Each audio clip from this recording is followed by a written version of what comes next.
For my entire primary school career, my name sat on the green circle. Never moved. Never in trouble. Not once. Then I walked into her class. A single spelling mistake in a 3-page piece of work. Red circle. Every day, over and over, while nobody else in the class was treated the same way. Until I was begging my mom not to make me go in. She kept a digital record of every red point she gave me.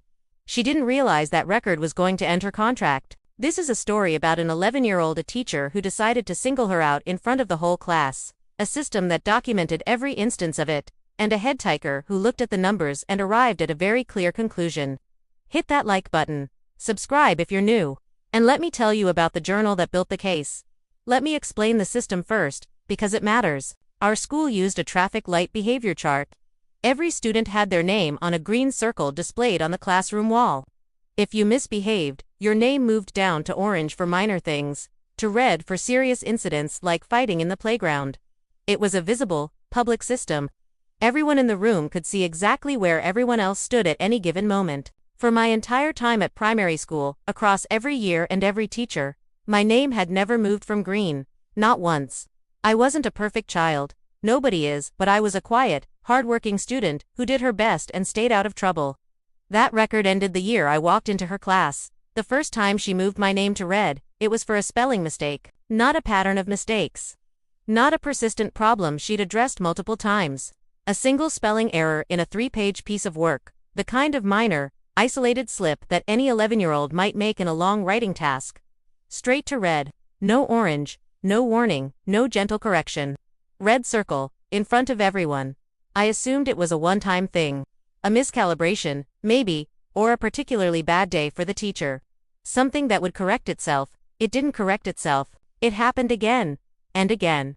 Spelling mistakes that, in any other classroom, would have resulted in a quiet word or a gentle correction became red circle moments for me, every time, while my friends who made their own mistakes, because 11-year-olds make mistakes, reported nothing similar happening to them. I started checking. I asked around. Nobody else was being moved to red for the same kinds of errors. It was only me. Halfway through the year, the school introduced a new digital system called dojos. The idea was transparency. Parents could now see, in real time, what their child was being marked for. Green points for positive behavior, red points for problems, each one labeled with a specific reason. We had to add the points ourselves, on an interactive board at the front of the class. Every time I'd made a spelling mistake, I now had to walk to the front of the room, stand at that board, and enter my own red point while the reason was displayed for everyone to see. Over and over, across weeks and months, in front of my classmates. I want to be precise about what this did to me. I started having panic attacks before writing tasks. The anticipation of making a mistake, any mistake, became something I couldn't manage. I began begging my mom not to make me go in. Not occasionally, not once, regularly, persistently. With the specific dread of a child who has learned that going to school means public humiliation on a daily basis. And the dojo system was recording everything. When the begging to stay home started, my mom acted. She went to the headteacher and brought what she had. The dojo's record, which by this point was a documented log of every red point I had received, dated and labeled, stretching back through the year. She explained what I had been telling her, that it happened every day, that it didn't seem to happen to other students, that I was now refusing to go to school over it. The headteacher had access to the same system. She could look at every student's record across every classroom. She looked. What she found was exactly what I had told my mom. No other student in that class was receiving red points at anything close to the frequency I was. Not even close. I was told it was too late in the year to switch classrooms. There was still more than a quarter of the year left. Which didn't feel like a satisfying answer, but we didn't push the point. Instead, some accommodations were arranged. I was taken out of class periodically to work on managing my anxiety. By that point, the panic attacks during writing tasks had become a real and documented issue that needed actual support. And at the end of every school day, I was required to write in a journal about what had happened. The journal was seen by my teacher.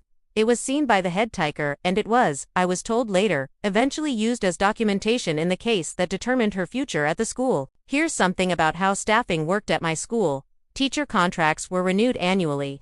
This was the mechanism the school had available when they couldn't justify an immediate dismissal, and this teacher had given them plenty of reason over the course of the year, not just with me.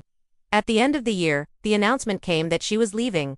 along with a few other teachers. I want to tell you about how that announcement went over, because it tells you everything about how her time there had been experienced by people beyond just me.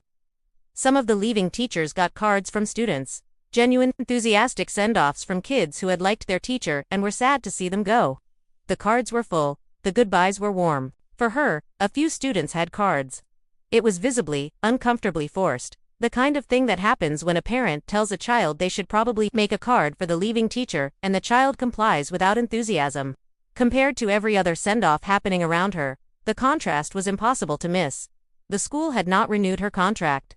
The documentation, the dojo's records, the complaints, the journal had built a case that existed in a format the school couldn't ignore. She left. I went into the next year with a different teacher.